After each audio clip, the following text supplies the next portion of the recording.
सफदर जी लिखते ने 4 दिनां दी खेड नहीं होंदा। ओए 4 दिनां दी खेड नहीं होंदा, प्यार दिनां दी खेड नहीं होंदा। पार इश्क दा सोच के चक्की वे बीबा, पार इश्क दा सोच के चक्की, पार दिनां दी खेड नहीं होंदा। सट जिगर ते सहनी पैंदी,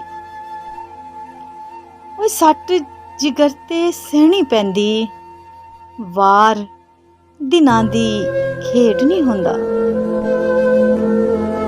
दुख मुसीबत रोग अवलड़े, दुख मुसीबत रोग अवलड़े, यार दिनां दी खेड नहीं होंदा।